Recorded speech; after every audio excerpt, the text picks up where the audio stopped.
कहते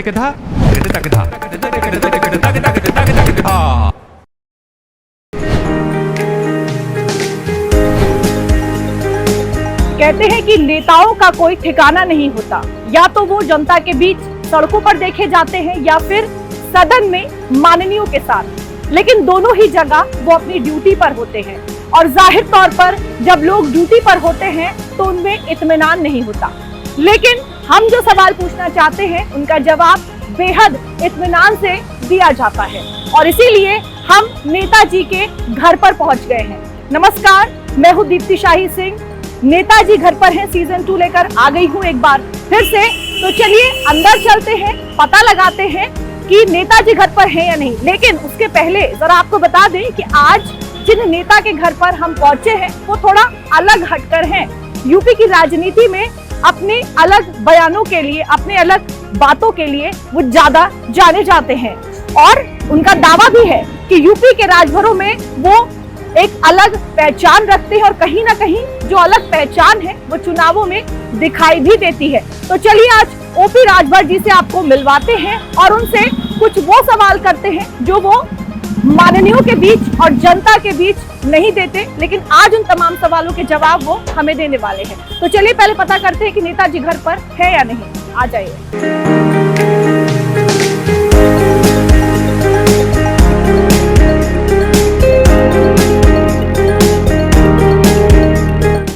नेताजी घर पर हैं? अच्छा, नेताजी घर पर हैं। आइए अंदर चलते हैं।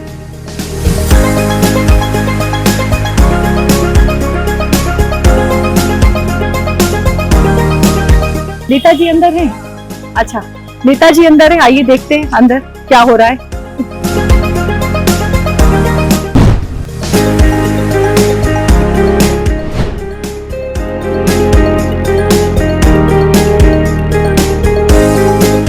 नमस्ते नेताजी। नमस्ते। कैसे हैं? बढ़िया है, आप कैसे हैं? मैं भी बिल्कुल ठीक हूँ। अभी तो नेताजी आपके बर्थडे वाला टाइम चल रहा है। 15 सितंबर को आपका बर्थडे होता है, पूरा हफ्ता बर्थडे मनाया जाएगा। अभी तो नेता बन गए हैं, कैबिनेट मंत्री हैं, बड़े धूमधाम से मनता है, लोगों की भीड़ रहती है। लेकिन जब नेता नहीं थे तो कैसे मनाते थे अपना जन्मदिन? कुछ यादें हैं? नहीं थे। अच्छा, पर ऐसा क्यों? इस नाते कि चूँकि ये परंपरा, जो बर्थडे की परंपरा जी पहले शहरों में थी, गांव में नहीं थी जी। ये गांव से धीरे धीरे शहर की तरफ चर्चा हुई।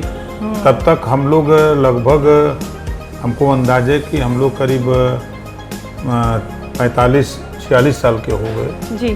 तब ये परंपरा हम लोगों के सामने अच्छा। तब आई, जब हम लोगों ने पार्टी को बढ़ाते बढ़ाते कुछ दूर तक चले, तब ये जानकारी हुई कि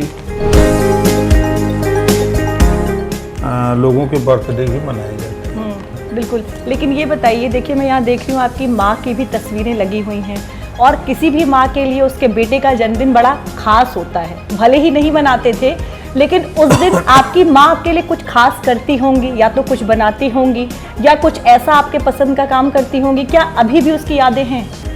देखिए, आज यहाँ हम लोग आए हैं जी, तो माता पिता के आशीर्वाद से, बिल्कुल, और माता पिता के संघर्षों के से हम लोग पले, और उनके आशीर्वाद से यहाँ तक हम लोग आए हैं। जी। माँ बाप का सपना था कि हमारा बेटा आगे निकले, और सोच थी कि जब हम लोग राजनीति में आए तो माँ की सोच थी कि बेटा बाबू तहूँ चुनाव जीत जाते हैं। तो हम लोग का भाई चुनाव हम लोग जीतल जाए, तो थोड़ा टाइम बा। फिर मंत्री बने, चुनाव लड़े, चुनाव जीते, जीत के गए। तो वो फोटो आपको दिख रही है जो, आइए जरा उस फोटो के पास भी चलते हैं। जरा लोग भी तो जाने नेताजी के घर से जुड़ी हुई क्या तमाम चीजें हैं। माता पिता का पैर छू रहे हैं आप। ये किस समय की फोटो है? जब हम यहाँ से मंत्री पद की शपथ लेके गए जी, तो उस समय की फोटो है। अच्छा। घर जाने के बाद। अच्छा। तो हमने कहा कि आपका सपना तो हमने साकार कर दिया, हाँ। तो कम से कम आशीर्वाद दीजिए दोनों लोग। बिल्कुल। अच्छा जी, अच्छा ये बताइए राजभर जी, कैसे जब पहली बार आपको बड़ा पद मिला तो माता पिता का क्या रिएक्शन था? देखिए, पहली बार हमने पत्नी को जिला पंचायत सदस्य 95 में जी जब बनाया तो जीत की खुशी हर माँ बाप को होती है। तो उस खुशी से भाव विभोर होकर के माता पिता और पूरे गांव के लोगों ने कहा कि अब आगे कदम बढ़ाओ। तो जब हम धीरे धीरे पार्टी बना करके बाद हम लोग सत्ता में आए, चुनाव जीते, जीत के सत्ता में मिनिस्टर बने गए, तो माता पिता को निश्चित खुशी हुई बिल्कुल कि हमारा बेटा संघर्ष करते करते और उस ऊंचाई पे पहुंचा जहां उम्मीद नहीं थी। एक गरीब परिवार से, जिस परिवार में राजनीति न की गई हो, कोई राजनीति में नहीं रहा हो, तरह से जीरो से उठ करके धीरे धीरे यहाँ तक आने का सफ़र लखनऊ तक का जो तय किया गया, वो माता पिता के आशीर्वाद से, समाज के स्नेह और प्यार और विश्वसनीयता, सबसे बड़ी बात कि आश्चर्य होगा आपको कि बिना पैसे में आंदोलन में चलाया, वो समाज के दम पे, समाज के पैसे से। जो कांसीराम जी का फार्मूला था कि एक वोट और एक नोट के सहारे हमने समाज को समझाते समझाते एक उपलब्धि मिली सत्ता में आने से पहले ही हम लोगों को, कि जिस कम्युनिटी से हम आते हैं उस कम्युनिटी में शिक्षा कुल मिला करके 2% भी नहीं थी। उसका रिजल्ट आज ये है कि 98% शिक्षा, जहाँ गांव में हाई स्कूल बच्चे पढ़े लिखे नहीं मिलते थे, आज वहाँ inter, BA, MA, MCOM, BCOM, PhD, LLM बच्चे मिल रहे हैं। तो ये उपलब्धि माँ बाप को भी खुशी हुई कि चलो हमारा बच्चा कम से कम समाज में अपनी कम्युनिटी के साथ साथ जो भी पिछड़े वंचित शोषित थे सबको प्रेरित करते रहे। तो सब में शिक्षा का काफ़ी प्रचार प्रसार हुआ, उससे भी माँ बाप को खुशी मिली कि हमारा बच्चा एक अच्छा काम कर रहा है। अच्छा, एक और तस्वीर देख रही हूँ मैं, माता वैष्णो देवी की है ना तस्वीर। धर्म और राजनीति को क्या आपस में जोड़ना चाहिए या दोनों को अलग अलग रखना चाहिए? हालांकि यूपी की राजनीति में ये नहीं हो पा रहा है। हम राजनीति कर रहे हैं तो हम अपनी सारी चीज़ें छोड़ नहीं सकते। हम अपने माँ बाप को नहीं छोड़ सकते, परिवार को नहीं छोड़ सकते, अपने समाज को नहीं छोड़ सकते। उसी तरह हम धर्म, जिस धर्म के लोग हैं, हम अपने धर्म के जो हमारे देवी देवता हैं हम उनको पूजते हैं, आस्था रहती है। तो ये काम अनवरत हम लोग करते रहते हैं। उसमें राजनीति और धर्म इस नाते जुड़ता है कि भाई हम राजनीति में हैं, अब कोई आया, हम कोई पूजा पाठ हो रहा है घर में, तो लोग कहेंगे देखिए ये घर में पूजा पाठ कर रहे हैं नेताजी। तो दोनों का एक लगाव होता है। बिल्कुल। घर बड़ा सादा, सिंपल, ज़्यादातर हम देखते हैं कि नेता लोग बड़े शान शौकत से रहते हैं, लेकिन घर से ही दिखाई दे रहा है। और जैसे आपकी पर्सनालिटी भी है, सादा जीवन उच्च विचार, बड़ा आप अपनी सिंप्लिसिटी के लिए भी जाने जाते हैं। जरा एक बार अंदर चला जाए, घर देखा जाए।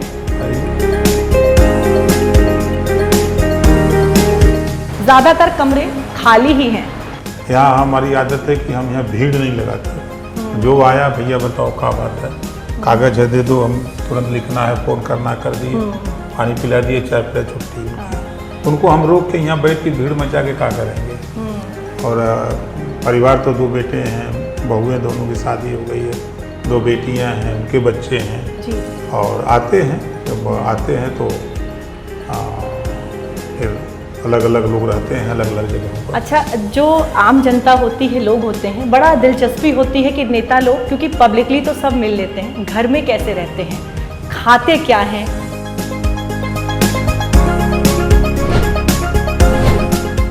हम सुबह देखिए नहा धो करके सो के उठे तो हम बाथरूम में प्रवेश किए। अच्छा। उसके बाद गए वहाँ नहावा के आए तो 1 गिलास गुनगुना पानी पीते हैं।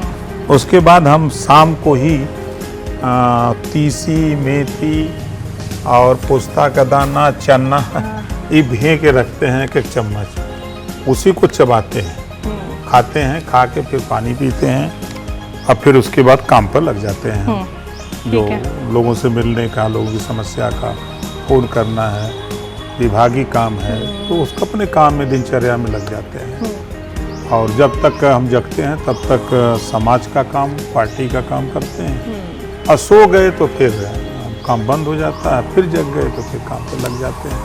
हमारा यही रूटीन का काम है। ठीक है, अब ज़रा बिहार की बड़ी चर्चा हो रही है।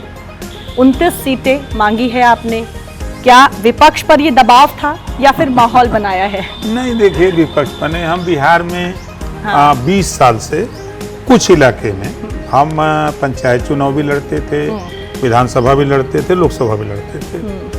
लोकसभा चुनाव जो 2024 का था, उसकी तैयारी हम लोग, ये हुआ कि इस बार एनडीए से वहाँ एक सीट लेके हम लोग लड़ेंगे। बातचीत भी हुई दिल्ली, तो तैयारी करिए, देखिए सीटिंग बन जाएगी तो हो जाएगा। और फिर हम लोगों ने वहाँ कार्यक्रम काफ़ी चलाया, आपके सिवान, आरा, छपरा, भभुआ, कैमूर, बक्सर, पश्चिमी चंपारण, पूर्वी चंपारण, बेतिया, नवादा, नालंदा, किशनगंज, अररिया, पूर्णिया, कटिहार, मधेपुरा, वहाँ 32 जिले में हमने पूरी मेहनत की। तो उसका रिजल्ट हमको मिला कि मज़े की बात है कि हम पैसा कौड़ी देते नहीं है ना, पैसा कौड़ी हम रखते हैं। हमारी आदत है कि दाल रोटी खाओ, प्रभु के गुण गाओ, समझो और समझाओ, ना भूखे जान गवाओ। बस इतना है कि हमारे पास शाम को सुबह खाने को मिल जाए, वही बहुत है। तो हम लोगों ने जब वहाँ लोकसभा में तैयारी की तो टाइम आया तो सीट एक मांगी गई। तो अमित शाह जी और नड्डा जी ने कहा कि काफ़ी लोग हैं और इस बार मत लड़िए। हमने कहा ठीक है, कोई बात नहीं है। और हमारा उद्देश्य वो नहीं, हमारा उद्देश्य लोगों को जगाना। जैसे यूपी में हमने जो अशिक्षित लोग थे, सामाजिक जीवन जीने का तरीका लोगों का गलत था।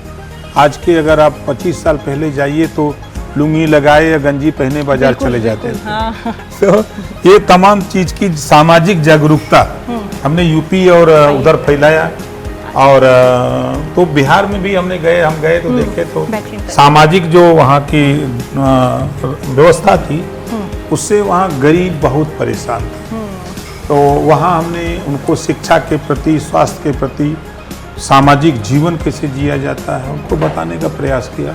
तो उसका रिजल्ट आया कि जब रैलियों में आने को हुआ तो लोग 20-20 हज़ार, 25-25 हज़ार लोग आने लगे।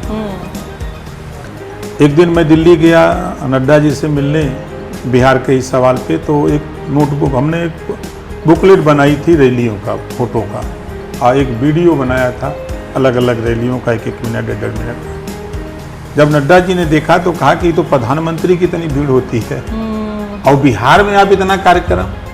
तो हमने कहा कि सर यही तो है, अब देख लीजिए, जांच करा लीजिए। और उन्होंने अपने लोगों से बात की, बताया लोगों ने कि नहीं, उनके कार्यक्रम बहुत अच्छे हो रहे हैं। फिर उसके बाद हम लोगों ने जो है विधानसभा चुनाव को लेकर के, तब फिर हम लोग इधर लगभग 1 साल के अंदर करीब 42 हम लोगों ने रैली की है वहाँ। अभी 4 दिन पहले मैं गया था, राष्ट्रीय अधिवेशन था, तो करीब वहाँ हमको अंदाज़ है कि 2000 नेता, करीब हमको अंदाज़ है कि 50 नेता बाहर से गए रहे होंगे और से सभी बिहार के हमारे नेता, वो जिले के महिला मंच, मेन बॉडी, प्रदेश कमेटी, मंडल कमेटी, प्रखंड और विधानसभा, सभी लोग आए थे। तो लोगों की इच्छा हुई कि एक सम्मेलन हो, तो कार्यक्रम क्या करते रहते हैं। चालाक नेता क्या करते हैं कि चुनाव आता है तो ये समुद्र मंथन में निकला हुआ दारू तो ये दारू पिलाते हैं और मुर्गा खिलाते हैं, ये खिला के वोट तो ले लेते हैं और 5 साल फिर इनको मुर्गे बना के घुमाते हैं। तो इस नाते इनको हम समझाने का प्रयास करते हैं कि बाबा साहब डॉक्टर अम्बेडकर जी ने जो वोट का पावर दिया है, ये वोट मुर्गा दारू के लिए नहीं दिया है। आपके बच्चे को बेहतर शिक्षा कैसे मिले, स्वास्थ्य की सुविधा कैसे मिले, रोजगार मिले, नौकरी मिले, और आप विकास की मुख्य धारा में जाएं, सामाजिक उत्थान कैसे हो, इसके लिए वोट दिया है। तो लोगों में जागृति आई है। अच्छा राजभर जी, ये बताइए, अभी हम लोग डाइनिंग टेबल पे बैठे हैं, तो यहाँ पर कभी बैठते हैं, खाना खाते हैं, या फिर वही अपना पुराना जो स्टाइल है? हम ज्यादातर नीचे बैठ के खा लेते हैं। अच्छा, वो मुझे लगा, इसीलिए मैंने आपसे ये सवाल पूछा, क्योंकि जितने सादगी के साथ आप रहते हैं, भले ही डाइनिंग टेबल है, लेकिन वो अंदाज आपका वही वाला होगा कि जो पहले। देखिए, जो पहले की व्यवस्था थी, अब आपने बात की तो एक बात हम बताएं। जी जी। हमारी छोटी वाली बेटी की शादी थी जी। तो बेटी की जिद थी कि शादी हमारी जो है बफर सिस्टम से खान पान की व्यवस्था हो जी। शादी की। जिद थी तो हमने कहा चलो कर देंगे, कर दिए। बारात गांव से आई। हाँ। जब गांव से बारात आई तो गांव के लोगों ने बहुत हमारे ऊपर नाराज हुए और कहें कि आप जो है ये कुकुर भोज किए हो, गांव के लोगों का भाषा। और हम लोगों को टाट पर बैठा के आदमी नहीं थे तो हमको आदमी ले लेते, हम लोगों से खिला देते। फिर उन लोग अंत में उनको टाट पर बैठा के ही हमको खाना खिलाना पड़ा। और तो पहले की जो व्यवस्थाएं थी, परंपरा थी, पुराने ख्यालात के लोग थे, पुराने विचारधारा के लोग थे। और जो आनंद देखिए परिवार के साथ बैठ करके खाने का है, बिल्कुल। वो आनंद। अच्छा ये बताइए, अभी हम लोग बिहार की बात कर रहे थे, बिहार में भी आप ग्रैंड एंट्री मार चुके हैं, अभी उसको लेकर हम लोग बातचीत कर रहे थे। क्या आपको लगता है कि हरा गमछा और पीला गमछा अपना चटक रंग असर दिखा पाएगा देखिए हम अपने काम हरे पर गमछे के सामने? हाँ। हम अपना विश्वास रखते हैं। हमारा झंडा ऐसा है हाँ। कि 1000 झंडा कोई लेके रहे तो हम अपना एक भी झंडा हमारा नेता लेके खड़ा रहेगा तो 1000 की भीड़ में वो एक झंडा जरूर दिखाई देगा कि ये भारतीय समाज पार्टी राजभर महाराजा सुहेल देव जी का साफा वाला झंडा बना तो दिखाई देता है। अच्छा ये बताइए राजभर जी, 29 सीट आप मांग रहे हैं, जीतन राम मांझी भी 18 से 20 सीटें और चिराग पासवान भी हैं, क्या नेगोशिएट कर ले जाएंगे? नहीं, देखिए मांगना अपना अधिकार है, कर्तव्य है। बिल्कुल। देना तो मालिक को है ना। हाँ। देना मालिक को है। हाँ। तो हम लोग अपनी तरफ से ये डिमांड रखे हैं, वो जो देंगे उसको लेकर के हम लोग संतोष करेंगे। कोई जिद नहीं है कि हमको 29 सीट मिले या मांझी जी को जिद नहीं है, पासवान जी को जिद, कोई जिद नहीं है। जिद इस बात की है कि हम बिहार में एनडीए की सरकार बनाना चाहते हैं, उसके लिए हम लोग काम कर रहे हैं। तो हमारा वहाँ 2 ही एमएलए हो, 3 ही एमएलए हो तो जीतेगा तो नाम तो भारतीय समाज पार्टी का होगा। और जिस विचारधारा को लेकर हम लड़ते हैं उस विचारधारा को लेकर के हमारा नेता सदन में जब बोलेगा, जैसे हम यहाँ बोलते हैं तो जो हमारा नेता वहाँ होगा सदन में बोलेगा, तो बहुत सी चीजें हैं सरकार को संज्ञान में लाने के लिए काम करना पड़ता है। जैसे हम ही शुरू किए 22 साल पहले जातिवार जनगणना, कोई मानने को तैयार नहीं था, लेकिन देश के प्रधानमंत्री जी जब एनडीए की बैठक होती थी तो मैं बार बार कहता था जातिवार जनगणना, लोग मानने को तैयार नहीं, गिनती हो गई, कैबिनेट से पास हो गया, 2027 तक पूरे देश में जातिवार जनगणना हो जाएगी। जब मैं कहता था लोगों से कि किसान गरीबों की दवाई की बात, एक आयुष्मान कार्ड बना ना, हमके जितने लोगों को मिला, उसके बाद प्रदेश में मुख्यमंत्री विवेकाधीन कोष से पैसे निकालकर गरीबों को दिए जा रहे हैं। तो जो चीज़ हम लोग चाहते हैं वो तो हो ही रहा है। तो मकसद जो उद्देश्य है कि जब सदन में इस बात की चर्चा होगी, लोग बोलेंगे तभी ना, जैसे बच्चा रोता है तो माँ दूध पिलाती है, तो उसी पैटर्न पे हम लोग जो है अपना काम करते रहते हैं कि भाई वहाँ 2 एमएलए अगर हमारे सदन में पहुँच गए तो 2 कम से कम दिखेंगे ना। पीला साफा लगा के बैठे रहेंगे। अब 243 सीट में 2 लोग बैठे रहेंगे तो उनको बोलने का भी टाइम मिलेगा, अपनी बात कहने का भी मौका मिलेगा। तो इस नाते हमारा वो नहीं कि हम वहाँ 20 को एमएलए लड़ें, 29 से लड़ें, 29 का सवाल नहीं है। यहाँ हमारे पास 6 एमएलए हैं, 6 एमएलए में हम समझते हैं कि 5 एमएलए का नाम बहुत कम लोग बता पाएंगे, है ना। और सब लोग जानते हैं कि ओम प्रकाश राजभर खाली, सदन में जब वहीं, बाहर भी वहीं, तो इस नाते झगड़ा सीटों का बहुत नहीं। बिल्कुल। अच्छा ये बताइए राजभर जी कि आपको पूर्वांचल में बीजेपी का सारथी कहा जाता है, 2027 में चुनाव होने वाले हैं और हम सब जानते हैं कि बीजेपी पूर्वांचल में कमजोर है स्थिति, क्या इस बार 2027 में सारथी बनेंगे आप? देखिए, साबित होंगे? पूर्वांचल ही नहीं, उत्तर प्रदेश के 75 जिले में, चाहे वो बुंदेलखंड का झांसी, बांदा, चित्रकूट, हमीरपुर, जालौन, उरई का इलाका हो, चाहे एटा, एटावा, कन्नौज, कासगंज, सहारनपुर, बागपत, शामली, मुजफ्फरनगर का इलाका हो, हम पूरे प्रदेश में आंदोलन को चला रहे हैं। अभी मैं गया था आपके एटा, 20,000 की भीड़ थी और सब अपने पैसे से आए। तो कहीं ना कहीं एक विश्वास लोगों में है कि नेता हमारे लिए लड़ रहा है। जैसे जो रिजर्वेशन पॉलिसी है सबको मिली है, सुप्रीम कोर्ट ने हमारे बात पर मुहर लगा दिया कि कोटे में कोटा, 27% आरक्षण पिछड़ों को बांट करके सभी जातियों को मिले, 22.5% सबको बांट के मिले, जो गरीब कमजोर लोग हमको भी मिले, जो 10% जनरल के लिए उसको भी बांट करके सबको मिले। अगर हमको खुद मंत्री बन करके और लालच होती तो हम यहीं रहते, लेकिन वो नहीं। हम आज भी वही बात कहते हैं कि हमारा उद्देश्य सत्ता एक साधन है, समाज में जागृति पैदा हो, समाज जगे अपने हक के लिए, अधिकार के लिए। वो जब जगेगा तो निश्चित है उसमें अपने हक के लिए लेने के लिए वो तैयार होगा। क्योंकि पिताजी आपके ये हमारे पिताजी हैं। नमस्ते बाबूजी, कैसन बाड़ी?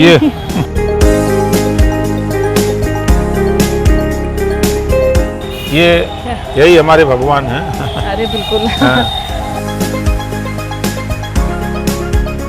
अच्छा ये बताइए राजभर जी, हम लोग यूपी की सियासत की बात कर रहे हैं, 2027 की बात कर रहे हैं। क्या लगता है इस बार सपा के पास कितनी सीटें? देखिए, क्योंकि आपकी जो भविष्यवाणी होती है ज्यादातर सही होती है। देखिए, समाजवादी पार्टी कांग्रेस के साथ चुनाव लड़ी और कांग्रेस और सपा मिल के लड़ी। सपा का 2 वोट बेस है, बीजेपी के खिलाफ वोट मुसलमान और यादव वोट दिया, और कांग्रेस का जो वोट था परंपरागत जो भी बचा रहा वो वोट मिला। तो वो लोग 47 सीट पाए बाबूजी के साथ।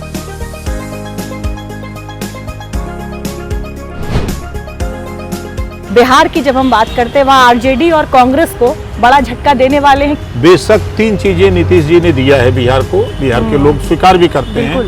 पहला कि गांव तक बिजली पहुंची, दूसरा गांव तक सड़कें बन गई, तीसरा जो लोगों में भय था, कोई भी घर बनाता था तो गुंडा माफिया आते थे कि भाई ये टैक्स दो, इस पे विराम। 3 काम तो हम देख रहे हैं कि नीतीश जी ने ठीक किया है।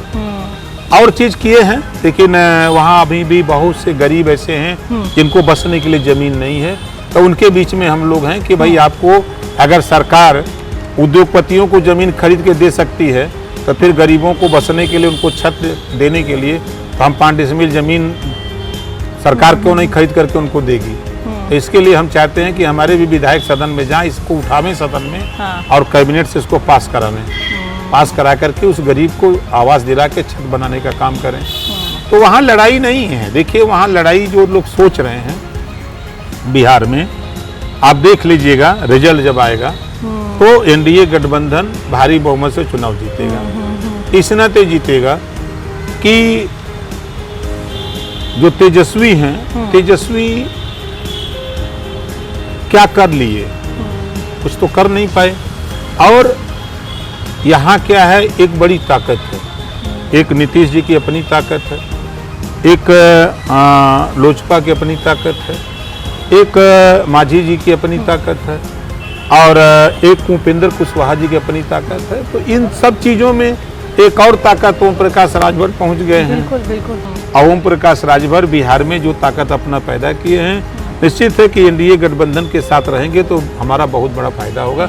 ऐसा वहाँ के प्रवक्ता जो हैं प्रदेश के, बिहार के, उनका बयान हमने सोशल मीडिया पे देखा। अच्छा, सपा वाला सवाल तो मैंने आपसे ले लिया, लेकिन जरा एनडीए की भी करिए सियासी भविष्यवाणी की। एनडीए के पास कितनी सीट हैं 27 में?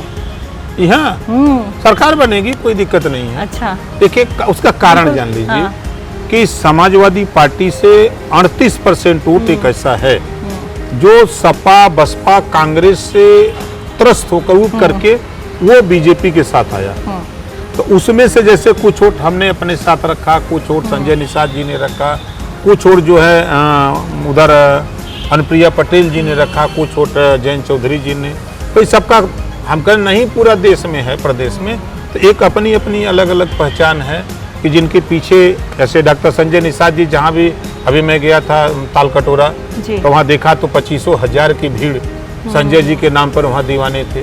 तो एक 25,000 एक भीड़ बहुत मायने रखती है ना। हाल तो छोड़ दीजिए, बाहर लोग इतने थे कि एक चीज देखने को मिला। तो ये सब चीजें चूंकि धोखा खाए हुए लोग हैं। समाजवादी पार्टी 27% आरक्षण का अकेले लाभ लिया। 3 सितंबर 2013 को हाई कोर्ट ने कहा कि इसको बांट करके सभी जातियों को दीजिए। तो अखिलेश जी मुख्यमंत्री थे, नहीं किया।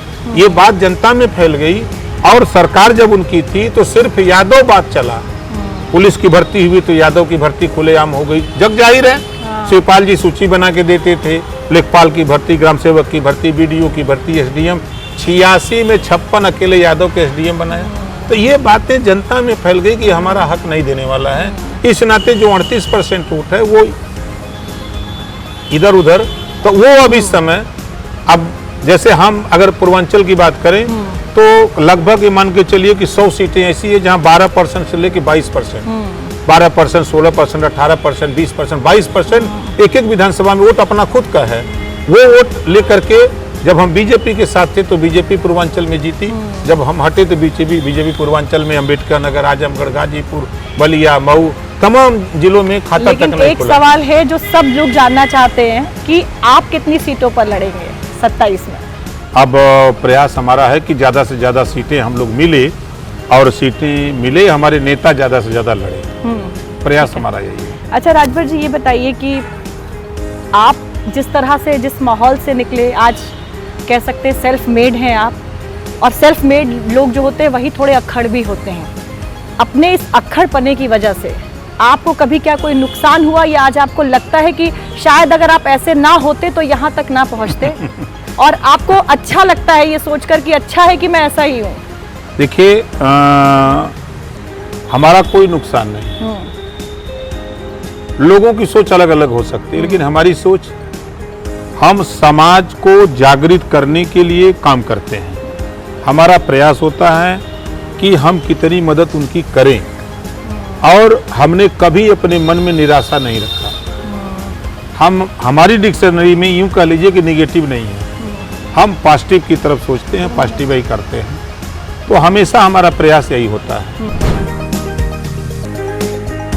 चलिए राजभर जी, आखिरी सवाल आपसे लूंगी कि जिस तरह से आप जिस परिवार से, जिस परिवेश से निकल कर आप आगे बढ़े, क्या आपके जो गांव के आसपास के लोग हैं, यहाँ भी मैं देख रही हूँ बहुत सारे तमाम युवा लोग खड़े, उनके लिए आप एक बड़े प्रेरणा के तौर पर हैं? वो लोग भी जब आपको देखते हैं तो सोचते हैं कि मैं भी बन सकता हूँ ओपी राजभर, ऐसा, और जब ऐसा होता है तो आपको क्या अच्छा लगता है कि आज मैं इतने लोगों के लिए प्रेरणा स्रोत बना हुआ हूँ? निश्चित है कि जब हम लोगों ने शुरू किया, हाँ, तो उस समय लोग प्रधान नहीं बन पाते थे, जो खास तौर से वंचित, शोषित, पिछड़े, दलित, अल्पसंख्यक। हमारे आंदोलन से हजारों प्रधान बने, वो नौजवान बना जिसको देख करके कोई उम्मीद नहीं कर सकता कि प्रधान है। ऐसे ऐसे 20 साल, 19 साल, 22 साल के बच्चों को हमने प्रधान बना करके सत्ता का दिखाया। करीब समझ लीजिए कि सैकड़ों नौजवानों को जिला पंचायत बना करके जिला पंचायत में भेजा, उनको लगा। पिछली बार 4 एमएलए हुए, इस बार 6 एमएलए हैं, और लोग चुनाव लड़े, हार गए, अलग बात है। तो लोगों को एक विश्वास है कि हम भी कर सकते हैं, हम भी कर सकते हैं, हम भी बन सकते हैं। और निश्चित है कि आदमी पूरे मन से सफलता के लिए कोई काम करे तो कभी ये सफल हो ही नहीं सकता किसी क्षेत्र में। बिल्कुल, बहुत बहुत धन्यवाद राजभर जी हमसे बातचीत करने के लिए। तो हमारे साथ थे यूपी सरकार में कैबिनेट मंत्री ओपी राजभर जी, जो अपने बेबाक अंदाज के लिए जाने जाते हैं। वो पीला रंग जो वो साथ लेकर चलते हैं, यूपी की राजनीति में बेहद मायने रखता है आज भी और आने वाले समय में भी। नेताजी घर पर है के एपिसोड में आज बस इतना ही। अगली बार किसी और नेता के साथ आपकी मुलाकात कराएंगे, तमाम उन चीजों के बारे में जानने की भी कोशिश करेंगे जो नेताजी लोग में हटकर होती है, जिनके बारे में हम सब जानना चाहते हैं। कैमरा पर्सन रामजी बाजपेयी के साथ दीप्ति शाही सिंह, नमस्कार।